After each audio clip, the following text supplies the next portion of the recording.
Hello everyone. तो आज हम हमारा unit 5 of business studies class 12th that is organising start करेंगे। कि ऑर्गेनाइजिंग क्या होती है वो सारा का सारा हम ये यूनिट आज करेंगे। तो जैसे कि मैंने आपको बताया था कि मैं आपको क्लास 12th बिजनेस स्टडीज़ का सारा सिलेबस कराऊंगी और वो भी कम्प्लीटली डीपली, कि आपको सारे के सारे टॉपिक्स अच्छे से समझ आ जाएं और आपको कोई भी दिक्कत ना आए। तो हम ऑलरेडी 4 यूनिट्स कर चुके हैं जिनकी वीडियोस मेरे चैनल पे अवेलेबल है एंड साइड बाय साइड मैंने उनकी सुपरविजन वीडियोस भी आपको प्रोवाइड करवा दी हैं, जिसके अंदर आप विद इन 10 to 15 मिनट्स सारा का सारा जो यूनिट है उसको एक ही वन टेक में रिवाइज कर लेंगे। तो ज़्यादा टाइम वेस्ट ना करते हुए आज हम हमारा नेक्स्ट यूनिट स्टार्ट करते हैं, that is unit number 5 organising. तो आप सबको पता है कि हमारी जो मैनेजमेंट होती है उसके 5 फंक्शंस होते हैं, that is planning, organising, staffing, directing and controlling. तो हम प्लानिंग तो कर चुके हैं, हमने ऑब्जेक्टिव सेट कर लिया है, सारा कुछ डिटरमाइन कर लिया है, but now it's time for organising. कि अब हम चीज़ों को ऑर्गेनाइज करेंगे कि कैसे कैसे किसको रिस्पॉन्सिबल होगा, अथॉरिटी, रिस्पॉन्सिबिलिटी, डिपार्टमेंट्स बनाएंगी, ये सारी चीज़ें हम अब इस फंक्शन में करेंगे। तो इस यूनिट के अंदर 3 टॉपिक्स की कवरेज दी हुई है इन्होंने, जिसके अंदर फर्स्ट टॉपिक तो है कि ऑर्गेनाइजिंग क्या होता है, उसके इम्पोर्टेंस क्या है और ऑर्गेनाइजिंग का प्रोसेस क्या होता है। उसके बाद हम देखेंगे कि ऑर्गेनाइजेशन का स्ट्रक्चर क्या है, कि कौन सा स्ट्रक्चर फॉलो किया हुआ है ऑर्गेनाइजेशन में, कौन से स्ट्रक्चर की क्या इंपॉर्टेंस होती है, फंक्शन स्ट्रक्चर क्या होता है, डिविजनल स्ट्रक्चर क्या होता है, एंड साइड बाय साइड हम देखेंगे कि informal and formal organisation structures क्या होते हैं। नेक्स्ट टॉपिक है डेलीगेशन एंड डिसेंट्रलाइजेशन। हम देखेंगे कि delegation of authorities and decentralisation, ये सब चीज़ें क्या होंगी, उनके कॉन्सेप्ट्स एंड उनकी इंपॉर्टेंस को करेंगे। तो हम बिगेन करते हैं हमारा फर्स्ट टॉपिक। तो हम देखते हैं कि ऑर्गेनाइजिंग क्या है। तो टूल किट 1 का मीनिंग देखेंगे सारे, कि it refers to the process. ये एक ऐसा प्रोसेस है जिसमें हम डिफाइन एंड ग्रुप करते हैं एक्टिविटीज़ को एंटरप्राइज की, establishing authority relationship among them. कि हम जो ऑर्गेनाइजेशन की एक्टिविटीज़ हैं उसको हम ग्रुप करेंगे और अथॉरिटी रिलेशनशिप उनके बीच में हम एस्टैब्लिश करेंगे। तो ऑर्गेनाइजेशन में क्या होता है कि हम जो चीज़ें हैं उनको ऑर्गेनाइज करेंगे, अथॉरिटी एंड रिस्पॉन्सिबिलिटी की रिलेशनशिप सारे के सारे एस्टैब्लिश करेंगे, कि कैसे काम होएगा, हम काम को डिवाइड करेंगे, ये सारी चीज़ें हम ऑर्गेनाइजिंग के अंदर करते हैं। तो इसके क्या क्या फीचर्स हैं, तो वेरी फर्स्ट फीचर आता है डिवीज़न ऑफ वर्क। तो डिवीज़न ऑफ वर्क तो हम ऑर्गेनाइजिंग में करेंगे ही करेंगे। तो division of work is the basis of an organisation. Organisation में बिना डिवीज़न ऑफ वर्क के काम नहीं हो सकता। तो under division of work the entire work of the business is divided into many departments. हम जैसे जो सेल का काम है वो सेल्स डिपार्टमेंट करेगी, परचेजिंग का काम हमारी परचेज डिपार्टमेंट करेगी, फाइनेंस का काम हमारी फाइनेंस डिपार्टमेंट देखेगी, एडवर्टाइजमेंट एंड प्रमोशन से रिलेटेड हमारी एडवर्टाइजमेंट देखेगी, डिपार्टमेंट देखेगी। तो हम ऐसे बाइफिकेट कर देते हैं, डिफरेंट डिफरेंट डिपार्टमेंट्स बनाते हैं। तो that is division of work. उसके बाद आता है कोऑर्डिनेशन। अब हम कोऑर्डिनेशन भी एस्टैब्लिश करना बहुत ज़रूरी होता है। Under the organization different persons are assign different work. हर बंदे को अलग अलग काम दिया जाता है, हर पर्सन अपना अलग काम करता है, बट उनका मेन एम तो यही होता है ना कि जो हमारा ऑर्गेनाइजेशन का मेन ऑब्जेक्टिव है हमने वो अचीव करना है। कि अगर 1000 लोग हैं एक ऑर्गेनाइजेशन के अंदर, वो काम कर रहे हैं, पर वो जो काम कर रहे हैं वो एक गोल को अचीव करने के लिए कर रहे हैं जो कि ऑर्गेनाइजेशन का ऑब्जेक्टिव होता है। तो organization ensure that the work of all the persons depend upon each other. क्योंकि जब सारा काम ही एक चीज़ को हासिल करने के लिए किया जा रहा है, सारों का काम एक दूसरे के काम के ऊपर डिपेंड करता है, तो दैट्स वाई कोऑर्डिनेशन भी एस्टैब्लिश हो जाती है। आगे है purity of persons, plurality sorry. Organization is a group of many persons who assemble to common purpose के लिए एक साथ काम करते हैं। तो an individual can not create an organization. कि बहुत सारे लोगों की ज़रूरत होती है ऑर्गेनाइजेशन को क्रिएट करने के लिए, तो एक पर्सन से ऑर्गेनाइजेशन क्रिएट नहीं हो सकती। कॉमन ऑब्जेक्टिव्स होते हैं, there are various part of an organization which do different functions, but all of the above उनका जो मेन होता है जर्नल ऑब्जेक्टिव को अचीव करना ही होता है। तो organization is a machine of management. तो हम ऐसा क्यों कह रहे हैं कि ऑर्गेनाइजेशन मशीन ऑफ मैनेजमेंट है? Because organization is considered as a machine of management. It is that machine is which no part can afford to be ill. क्योंकि अगर हमारी मशीन के अंदर कोई भी एक पुर्जा काम नहीं करता तो हमारी सारी की सारी फंक्शनिंग ख़राब हो जाती है. उसी तरह अगर कोई भी फंक्शनल या फिर डिपार्टमेंट हमारी ऑर्गेनाइजेशन में अच्छे से काम नहीं करेगी, अगर हमारा काम जो डिवाइड हमने करा है, फॉर एग्जांपल सेल्स डिपार्टमेंट या हमारी परचेज डिपार्टमेंट हमारी रॉ मटेरियल अच्छे से परचेज नहीं कर रही है, कि जितने रॉ मटेरियल की नीड है सारे के सारे हमें मटेरियल्स की ज़रूरत है, उन्होंने परचेज़ नहीं करा, तो उस वजह से दिक्कत कहाँ आएगी? हमारी प्रोडक्शन डिपार्टमेंट को प्रोडक्शन करने में आएगी. और जब प्रोडक्शन नहीं होएगी तो हमारी सेल डिपार्टमेंट सेल क्या करेगी? और जब सेल ही नहीं होगी कुछ तो प्रमोशन हम करेंगे किस चीज़ का? तो इन सारी चीज़ों का एक दूसरे के साथ लिंक होता है. तो दैट्स वाई एक मशीन है कि अगर एक चीज़ भी ख़राब होएगी तो सारा कुछ ख़राब हो जाता है. तो आप ये सारे के सारे पॉइंट्स को जस्ट रिमेंबर करके जाना एग्जाम पर्पज से, क्योंकि ये पॉइंट्स बहुत ज़्यादा इंपॉर्टेंट होते हैं. उसके अंदर का मैटर तो आपके माइंड में होता ही है कि आपको समझ आ ही गया होता है सारा का सारा कि उस चीज़ में हम बात क्या कर रहे हैं. तो आगे हम देखते हैं कि इम्पोर्टेंस क्या है हमारी ऑर्गेनाइजिंग की. तो बेनिफिट ऑफ स्पेशलाइजेशन हम अचीव कर सकते हैं, क्योंकि हम एक काम को बार बार करेंगे, अच्छे से करेंगे. जैसे सेल्स डिपार्टमेंट के जो लोग हैं वो सेल से रिलेटेड काम करेंगे, परचेज से रिलेटेड काम करेंगे. तो एक पर्सन एक काम को करते करते उसके अंदर स्पेशलाइजेशन अचीव कर लेता है. आगे क्लैरिटी ऑफ वर्किंग रिलेशनशिप. तो organizing clarify the work relationship among the employees. हम ऑर्गेनाइजिंग के अंदर अथॉरिटी रिस्पॉन्सिबिलिटी रिलेशनशिप एस्टैब्लिश करते हैं. कम्युनिकेशन जिससे कि अफेक्टिव हो सके और अकाउंटेबिलिटी भी एस्टैब्लिश हो सके, कि हम बता देते हैं ऑर्गेनाइजिंग के अंदर कि आपका जो सुपीरियर है वो ये है, आपको इसको रिपोर्ट करना है सारा कुछ. तो दैट्स वाई हमारी क्लैरिटी ऑफ वर्क रिलेशनशिप भी होता है. ऑप्टिमम यूटिलाइजेशन ऑफ रिसोर्सेज हो जाता है, because under the process of organizing the entire work is divided into small activities. There is a different employee performing every there different job. हर employee अपना काम कर रहा होता है अच्छे से. तो बाय डूइंग डैट कि कुछ भी ऐसा नहीं होता कि यूजलेस काम हो और रिसोर्सेज का यूटिलाइजेशन ना हो. तो that's Y material, machine, finance and human resources सबका अच्छे से यूज हो जाता है, क्योंकि सब लोग अपने अपने काम को करने में लगे होते हैं. अडेप्शन ऑफ चेंजेस, कि हम चेंजेस को अडेप्ट कर पाते हैं. तो ऑर्गेनाइजिंग प्रोसेस जो होता है वो जैसे उसके अंदर अथॉरिटी रिलेशनशिप अच्छे से एस्टैब्लिश हुई होती है तो सारा कुछ अच्छे से सेट होया होता है. तो अगर कोई चेंज भी आता है तो सारे मिलकर उस चेंज को अडेप्ट कर लेते हैं. आगे है अफेक्टिव एडमिनिस्ट्रेशन हो जाता है. It has generally been observe that there is always a condition of doubt about the authority of the manager among themselves. The process of organizing make clear and mention each and every activity of every manager. तो हमारे पास जो affective management इसलिए होती है क्योंकि हमें पता होता है कि हमारा ये काम है, हमारा सुपीरियर ये है. जैसे मैंने आपको बताया डिफरेंट डिपार्टमेंट्स बना दिए, उन डिपार्टमेंट्स के हेड बना दिए, उनके अंदर हमने एम्प्लॉयज़ लगा दिए. तो सबको पता है कि हमारा काम कैसे, हमें किसे रिपोर्ट करना है, कौन हमारा बॉस है, कौन हमारा सुपीरियर है, सबऑर्डिनेट है. तो उस वजह से हमारा जो एडमिनिस्ट्रेशन है वो अच्छे से हो पाता है. आगे डेवलपमेंट हो जाती है पर्सोनल्स की. पर्सोनल मीन्स कि जो हमारे एम्प्लॉयज़ हैं डिपार्टमेंट्स में उनकी. तो under the organizing delegation of authority is practices, कि हम जो अथॉरिटी है उसका डेलीगेशन भी करते हैं जब हम ऑर्गेनाइजिंग फंक्शन हमारा परफॉर्म कर रहे होते हैं. तो this is not done because of the limit of capacity of an individual but also to discover new techniques of work. It provide opportunities of taking decisions to the subordinates. तो जब हम delegation कर देते हैं, authority दे देते हैं कि मैं आपको अथॉरिटी देती हूँ कि आप ये काम कर सकते हैं, तो उससे क्या होगा कि आपको अपॉर्चुनिटीज़ मिलेंगी अपने की, कुछ आप नया करके दिखा सकते हैं. तो दैट्स वाई जो सबऑर्डिनेट्स होते हैं उनकी इससे डेवलपमेंट हो पाती है. आगे हम देखते हैं एक्सपेंशन एंड ग्रोथ. तो एक्सपेंशन एंड ग्रोथ का भी बहुत ज़्यादा स्कोप हो जाता है क्योंकि हम न्यू चैलेंजेस फेस करने के लिए रेडी रहते हैं और हमारी जो एंटरप्राइज है वो अच्छे से चल रही होती है. तो कंक्लूजन में क्या कह रहे हैं? Organizing has an important for management as a structure और bone as a structure of bone in a human body.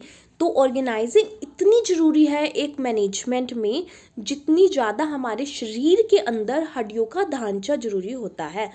तो आप इम्पोर्टेंस समझ ही रहे हैं.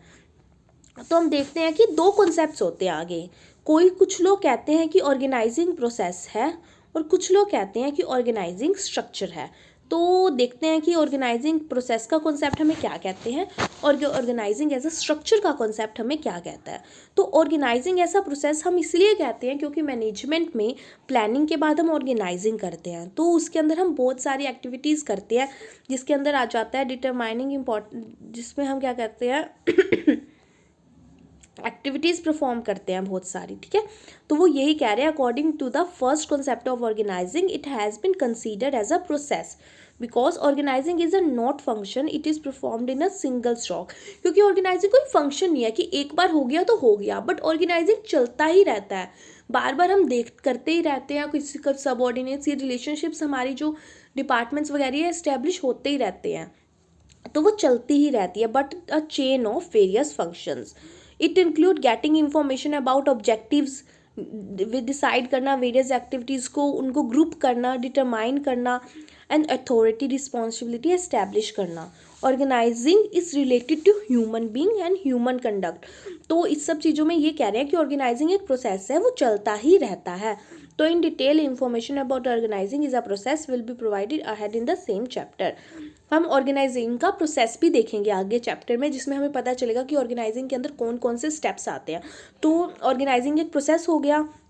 तब वो कह रहे हैं कि ऑर्गेनाइजिंग एज अ स्ट्रक्चर, वो कह रहे हैं कि ऑर्गेनाइजिंग स्ट्रक्चर भी है। स्ट्रक्चर कैसे है, क्योंकि उसके अंदर हम रिस्पॉन्सिबिलिटी अथॉरिटी रिलेशनशिप एस्टैब्लिश करते हैं, डिफरेंट डिपार्टमेंट्स बनाते हैं। तो वो कह रहे हैं according to this concept organizing is treated as a structure of relationships, क्योंकि हम स्ट्रक्चर करते हैं रिलेशनशिप्स को इसके अंदर। Under this various post create करते हैं, एस्टैब्लिश करते हैं, और हम उनके अंदर रिलेशनशिप्स एस्टैब्लिश करते हैं कि ये आपके एम्प्लॉयज़ हैं, सुपीरियर्स हैं, सबऑर्डिनेट्स हैं, उनको अथॉरिटीज़ एंड रिस्पॉन्सिबिलिटीज़ उनके डिफाइन करते हैं, कि हम बताते हैं कि who is the superior and who is the subordinates. तो organizing is the structure of relationship is called static element, ठीक है। अब वो ये कह रहे हैं कि इसके अंदर फॉर्मल ऑर्गेनाइजेशन भी होती है, इनफॉर्मल ऑर्गेनाइजेशंस भी होती हैं, तो स्ट्रक्चर भी हो गया। तो हम कंपेयर कर हम क्या इसका कंक्लूजन निकालते हैं, लेट्स सी। तो so far the similarity of both the concepts is concerned, कि हम सारे कॉन्सेप्ट्स की जो सिमिलैरिटीज़ है उसको कंसर्न कर business organization is looked upon as a group of different activities under both the concepts, की बिजनेस ऑर्गेनाइजेशन के अंदर ग्रुप ऑफ एक्टिविटीज़ करी जाती हैं। तो both the parts of tangible and intangible, हम टेंजिबल एक्टिविटीज़ भी करते हैं और इनटेंजिबल भी एक्टिविटीज़ करते हैं। टेंजिबल में हमारी ह्यूमन मशीनरीज आ गई, एंड इनटेंजिबल के अंदर जो हमारी अथॉरिटी रिलेशनशिप्स वगैरह होती हैं वो आ जाती हैं, हम एस्टैब्लिश करते हैं। There is a certain difference between both the concept according to the concept of organizing as a process. Organizing is that function which continues throughout the existence of the enterprise and changes go on taking place in it। कि ये जो हमारा first है वो ये कह रहा है कि ऑर्गेनाइजिंग हमेशा चलती ही रहती है, जब तक एंटरप्राइज रहेगा, जब तक ऑर्गेनाइजिंग फंक्शन का काम चलता रहेगा। Here in man is a central point, in other word many factors affecting them change has to been introduce accordingly, कि हम उसके हिसाब से चेंज करते रहेंगे, क्योंकि जो ह्यूमन है वो हमारा मेन फैक्टर है। फॉर एग्जांपल कोई एम्प्लॉय छोड़कर चला गया तो उसका जो प्लेस है उसकी जगह कोई और आएगा, हम फिर से अथॉरिटी रिस्पॉन्सिबिलिटी रिलेशनशिप एस्टैब्लिश करेंगे।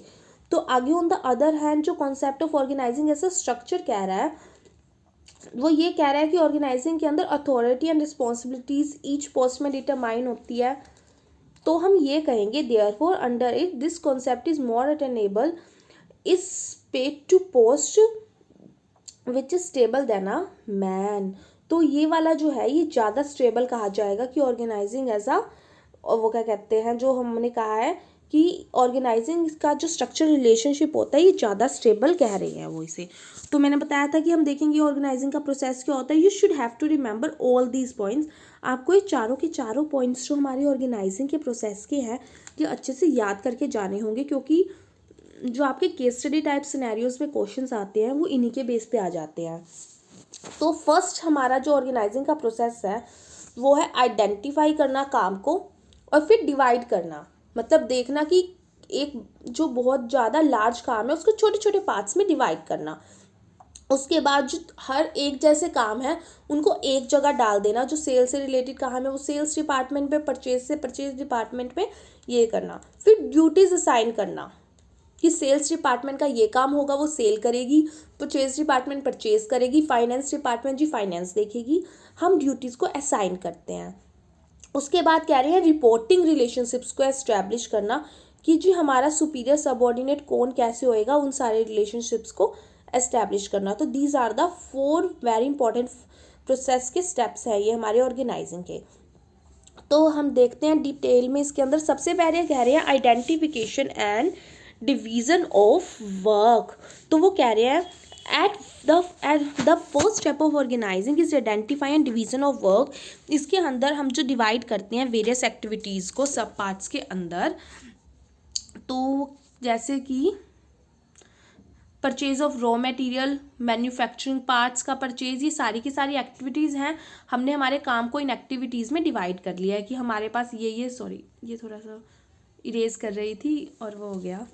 तो क्या कहते हैं, हमने देख लिया कि कैसे, हमने देख लिया कि हमारे कौन कौन से काम होंगे। हमें रॉ मटेरियल परचेज करना होगा, मैन्युफैक्चर्स पार्ट परचेज करने होंगे। हमने सारी की सारी एक्टिविटीज़ को आइडेंटिफाई कर लिया, उनको डिवाइड कर लिया। आगे हम डिपार्टमेंटलाइजेशन करेंगे कि जो purchase of raw material, purchase of manufacturing है, ये सारा का सारा काम हमारा परचेज डिपार्टमेंट करेगा। ऐसे हम सब कुछ को डिवाइड कर देंगे। तो जैसे इस टेबल के अंदर अगर आप ध्यान से देखें तो उन्होंने बताया हुआ है कि purchase of raw material and purchase of manufacturing का काम परचेज डिपार्टमेंट करेगा, प्रोडक्शन डिपार्टमेंट प्रोडक्शन करेगा, स्टॉक ऑफ मटेरियल देखेगा एंड रिसर्च करेगा। उसके बाद हमारा मार्केटिंग डिपार्टमेंट एडवर्टाइजमेंट सेल्स करेगा, हमारा फाइनेंस डिपार्टमेंट फाइनेंस करेगा, अकाउंटिंग करेगा एंड कॉरस्पॉन्डेंस को देखेगा, एंड हमारा पर्सोनल डिपार्टमेंट पर्सोनल्स को अरेंज करेगा। तो ये आपको समझ आ गया कि कैसे हम वेरियस डिपार्टमेंटलाइजेशन करते हैं। आगे हम करेंगे असाइनिंग ऑफ ड्यूटीज़। अब हम बताएंगे कि आपको काम क्या करना है। That is the purchase manager को कहा जाएगा कि आपका टास्क है गुड्स को परचेज करना। सेल्स वाले को बताया जाएगा कि जो आपने सेल्स से रिलेटेड काम करना है तो उनको उनके काम समझाए जाते हैं। उसके बाद हम करेंगे establishing reporting relationship when two or more then to persons काम करते हैं एक कॉमन गोल को अचीव करने के लिए, तो उनके अंदर रिलेशनशिप्स को हमें क्लियरली डिफाइन करना होता है कि हमें पता होना चाहिए कि उसके अंदर सुपीरियर कौन है और सबऑर्डिनेट कौन है। तो परचेज मैनेजर को ये पता होना चाहिए कि उसका सुपीरियर कौन होगा, या सेल्स मैनेजर को पता होना चाहिए उसके नीचे कौन कौन काम कर रहा है। तो ये सारी चीज़ों को एस्टैब्लिश करेंगे। तो आगे हम हमारा नेक्स्ट टॉपिक देखते हैं कि हमारी जो ऑर्गेनाइजेशन होती है वो कितने टाइप्स की होती है, कि फॉर्मल एंड इनफॉर्मल ऑर्गेनाइजेशन में क्या फ़र्क होता है। तो फॉर्मल ऑर्गेनाइजेशन नाम से ही पता चल रहा है कि it refers to the organization structure which is designed by management for accomplishing a particular task, कि जो मैनेजमेंट बनाती है एक पर्टिकुलर टास्क को अचीव करने के लिए, वो होती है हमारी फॉर्मल ऑर्गेनाइजेशन, कि जो फॉर्मली एस्टैब्लिश करी जाती है। तो an organization is formal when the activities of two or more persons are coordinated towards a common objective, कि जब सब मिलकर काम करते हैं उसको हम कहते हैं फॉर्मल ऑर्गेनाइजेशन। कि जो फॉर्मली होती है, कि जो एक ऑब्जेक्टिव को ऑर्गेनाइजेशन के कि बाहर का काम करने के लिए, अचीव करने के लिए जो बनाया जाता है, तो उसके अंदर क्या आता है, it has defined inter relationship. की formal organization is a sort of arrangement which clearly उसमें डिफाइंड होता है रिलेशनशिप वगैरह। Everybody knows their authority and responsibility, कि सबको पता होता है कि उनकी अथॉरिटी क्या है, रिस्पॉन्सिबिलिटी क्या है। It is based on rules and procedures, कि जब कंपनी के अंदर एक कंपनी के अंदर जब लोग काम कर रहे होते हैं तो वो रूल्स एंड रेगुलेशंस के बेसिस पे करते हैं। तो दैट्स वाई सारा कुछ प्री डिटरमाइंड होता है, प्रोसेस होता है फॉर्मल ऑर्गेनाइजेशन का। It is based on division of work. The chief basis of formal organization is the division of work, कि division of work करते हैं जब हम different departments बना देते हैं तो वो formal organizations के type हो जाता है। कि जब 4-5 बंदे एक organization के काम करते हैं एक objective को achieve करने के लिए, तो वो एक formally organization का वो हो जाता है। आगे डेलिबरेटली क्रिएटेड होती है टू अचीव द ऑब्जेक्टिव, कि हम जानबूझकर बनाते हैं इसको कि हमारा जो ऑब्जेक्टिव है वो अचीव हो सके। इट इज़ इम्पर्सनल, इसके अंदर पर्सनल फीलिंग्स को इग्नोर किया जाता है, डिसिप्लिन मेंटेन किया जाता है। फॉर एग्जांपल हमने कह दिया कि ये जो ग्रुप है ना, ये एक फॉर्मल ग्रुप है जो कि एक पर्टिकुलर प्रोजेक्ट पे काम करेगा, तो जो उनकी बातचीत होगी वो उस प्रोजेक्ट से रिलेटेड होगी, वो पर्सनल बातचीत तो नहीं करेंगे ना। तो ये स्टेबल होती है। तो हम देखते हैं कि इसके फ़ायदे क्या होते हैं कि अगर हमारे में फॉर्मल ऑर्गेनाइजेशन है, तो फॉर्मल ऑर्गेनाइजेशन का मतलब क्या होगा कि सारा कुछ फॉर्मली चलेगा, कोई भी पर्सनल रिलेशनशिप्स उसके बीच में नहीं आएंगे, सारा का सारा हम मैनेजमेंट के काम के हिसाब से एक ऑब्जेक्टिव को अचीव करने के हिसाब से काम होएगा। तो ईजी टू फिक्स अकाउंटेबिलिटी, की अकाउंटेबिलिटी इजीली फिक्स हो जाती है। इसके अंदर नो ओवरलैपिंग ऑफ वर्क होता है क्योंकि सारा कुछ एक मैनर में चलता है, ऑर्गेनाइजेशन एक अच्छे से काम करती है कि ये सीनियर है, ये जूनियर है, सारा कुछ पता होता है, उनको काम पता होता है। यूनिटी ऑफ कमांड पॉसिबल हो सकता है, जो कि हमारा प्रिंसिपल था। And scalar chain of authority भी इधर प्रेजेंस होती है। तो आगे हम देखते हैं easy to set get goals, जब सारे मिलकर काम करेंगे, फॉर्मली काम करेंगे, तो जो हमारे ह्यूमन एंड मटेरियल है उसका ऑप्टिमम यूटिलाइजेशन होगा, तो हम हमारा गोल भी अचीव कर लेंगे। स्टेबिलिटी एस्टेब्लिश होती है ऑर्गेनाइजेशन में, सारे के सारे हिसाब से काम करेंगे, रूल्स मेंटेन करेंगे। तो हमारी इसकी ऑर्गेनाइजेशन की लिमिटेशंस देखते हैं अब हम कि फॉर्मल ऑर्गेनाइजेशन की लिमिटेशंस क्या क्या हैं। तो सबसे पहले इसकी लिमिटेशन आती है डिले इन वर्क।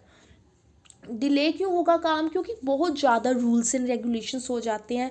एक छोटा सा भी स्टेप लेने के लिए ना आप सबको ना रूल्स को फॉलो करना होता है कि रूल्स हैं कि ऐसे ऐसे काम करना है। तो दैट्स वाई समटाइम काम जो हमारा होता है वो डिले भी हो जाता है। आगे कह रही हैं लैक ऑफ इनिशिएटिव, लोग जो हैं वो इनिशिएटिव कम लेते हैं, अपने मर्जी से कम काम करते हैं। मैकेनिज्म ऑफ रिलेशनशिप, कि जो रिलेशंस होते हैं ना मतलब डिफाइंड होते हैं ऑलरेडी इसके अंदर, कि एक्सपीरियंस वगैरह के बेस पे नहीं बनते, अपनी पर्सनली नहीं बना पाते आप। तो आगे हम देखेंगे इनफॉर्मल ऑर्गेनाइजेशन क्या होती है। तो it refers to a natural grouping of people in a working situation they meet. Informal organization होती है कि नेचुरली आप मिल गए। फॉर एग्जाम्पल एक ऑर्गेनाइजेशन है, उन्होंने पार्टी अरेंज करी है जिसके अंदर सारे के सारे जो ऑर्गेनाइजेशन के एम्प्लॉयज़ हैं वो आए हुए हैं। तो उसके अंदर सेल्स डिपार्टमेंट के भी हैं, परचेज के सारे की है। तो एक पर्सन सेल्स डिपार्टमेंट का, दो परचेज डिपार्टमेंट की, कोई फाइनेंस का, उन सब की फ्रेंडशिप हो गई।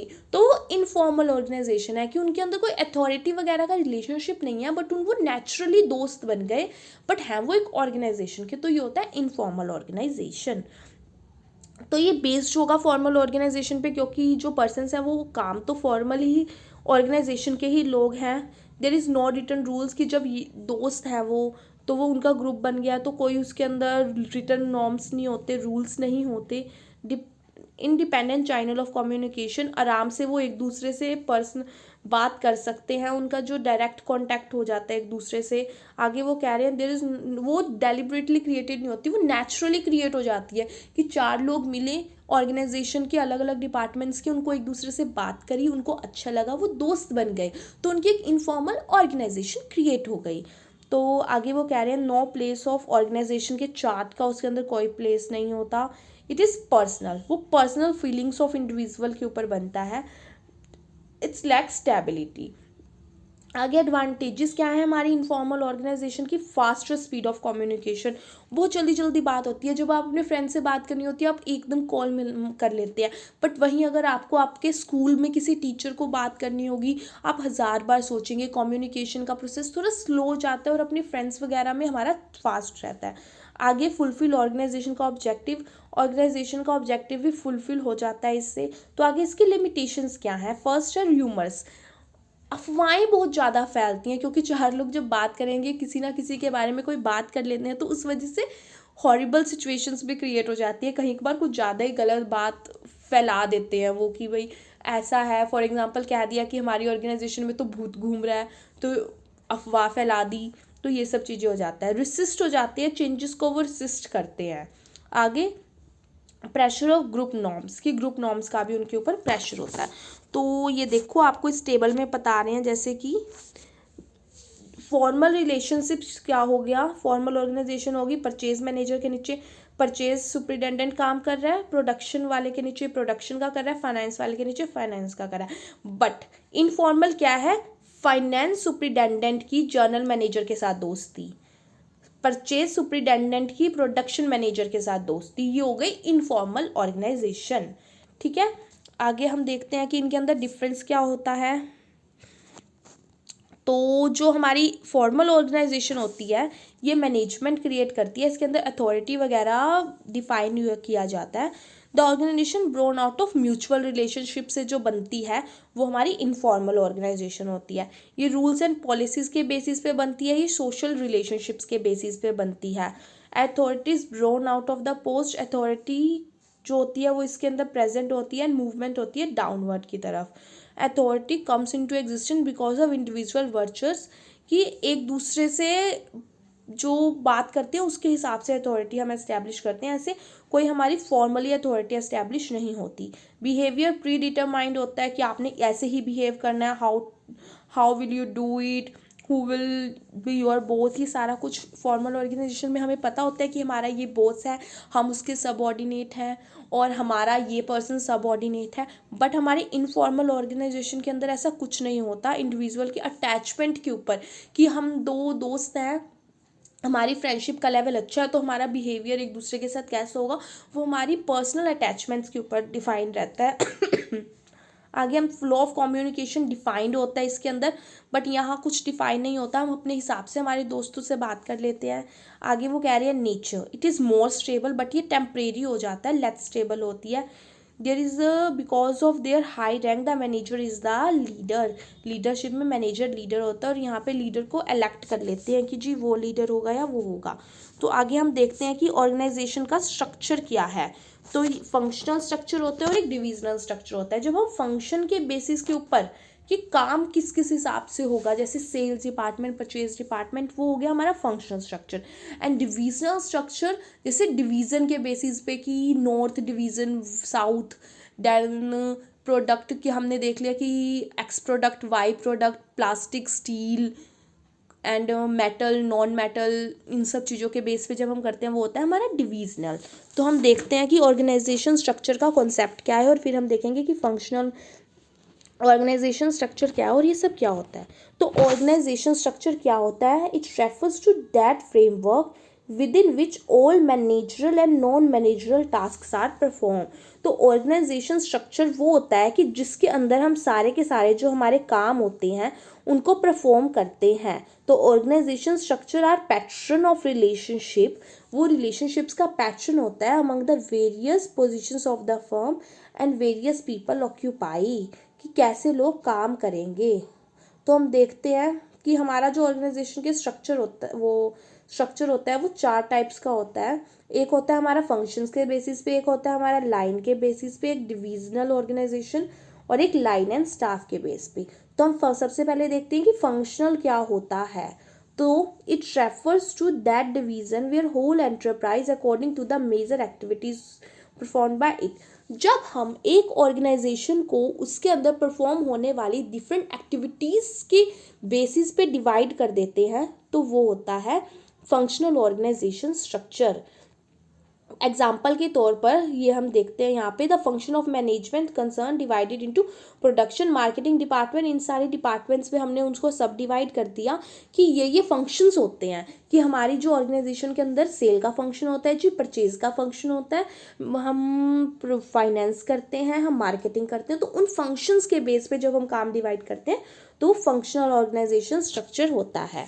तो जैसे कि प्रोडक्शन डिपार्टमेंट बना दिया हमने, फिर मार्केटिंग बना दिया, फाइनेंस बना दिया, पर्सोनल बना दिया, मार्केटिंग के अंदर हमने सेल डिपार्टमेंट बना दिया, एडवर्टाइजमेंट एंड मार्केटिंग की रिसर्च का डिपार्टमेंट बना दिया। तो ये हमारा हो गया जी फॉर्मल ऑर्गेनाइजेशन स्ट्रक्चर। तो इसकी एडवर्टाइजमेंट क्या है, स्पेशलाइजेशन के बेसिस पे होता है। ये स्पेशलाइजेशन के बेस पे ही हुआ कि प्रोडक्शन डिपार्टमेंट प्रोडक्शन में स्पेशलाइज्ड है तो वो प्रोडक्शन करेगा, मार्केटिंग में है तो वो मार्केटिंग करेगी, फाइनेंस में है तो फाइनेंस करेगा। तो आगे है कि कोऑर्डिनेशन एस्टैब्लिश रहता है, तो कोऑर्डिनेशन भी एस्टैब्लिश रहेगा, सब मिलकर काम करेंगे। मैनेजरल एफिशिएंसी भी इंक्रीज होती है इसके अंदर बिकॉज हम एक ही काम को बार बार करते हैं। मिनिमम डुप्लीकेशन ऑफ काम, जब हमें पता है कि जो प्रोडक्शन का काम है जी प्रोडक्शन डिपार्टमेंट ही करेगी एंड सेल्स का सेल्स ही करेगी, तो बार बार सेल डिपार्टमेंट का काम कोई और डिपार्टमेंट तो करने से रहा, तो इसलिए डुप्लीकेशन ऑफ वर्क कम होता है कि एक काम को एक ही जगह एक ही पर्सन करता है। ट्रेंड हो जाते हैं लोग एक काम को कर करके उसके अंदर अच्छे से, एंड इक्वल वेटेज जाती है सारे के सारे फंक्शंस को। तो ये कह रहे हैं इग्नोर, इसकी लिमिटेशंस एंड डिसएडवांटेज क्या है कि इग्नोरेंस ऑफ ऑर्गेनाइजेशन ऑब्जेक्टिव, कहीं कभार जो डिपार्टमेंट का या ऑब्जेक्टिव है वो ऑर्गेनाइजेशन के ऑब्जेक्टिव के ऊपर भारी आ जाता है। फॉर एग्जांपल कि डिपार्टमेंट का जो हमारा ऑब्जेक्टिव है ना वो तो है कंज्यूमर सेटिस्फेक्शन, बट जो हमारी सेल डिपार्टमेंट है वो तो सेल के ऊपर ही इतना ज़्यादा वो दे रही है कि वो प्रोडक्ट की क्वालिटी के साथ कॉम्प्रोमाइज़ कर रही है, प्रोडक्शन डिपार्टमेंट ज़्यादा प्रोड्यूस कर रही है जिससे कि सेल अच्छी हो सके, तो कि हमारा जो मेन है कंज्यूमर सेटिस्फेक्शन वो नहीं हो पाएगी, कि जब ज़्यादा हम प्रोड्यूस करेंगे और बल्क में चीज़ें बनाएंगे उसके अंदर हम अच्छी क्वालिटी की चीज़ें नहीं बनाएंगे, तो उससे हमारा जो ऑर्गेनाइजेशन का ऑब्जेक्टिव है वो नहीं अचीव हो पाएगा ना कि कंज्यूमर सेटिस्फेक्शन। बट जो हमारी सेल्स डिपार्टमेंट और प्रोडक्शन डिपार्टमेंट का ऑब्जेक्टिव से कि हमने ज़्यादा प्रोडक्शन करनी है ज़्यादा सेल्स करनी है वो अचीव हो रहा है, तो इस वजह से कहीं कभार हमारा ऑर्गेनाइजेशन का जो ऑब्जेक्टिव है वो इग्नोर हो जाता है।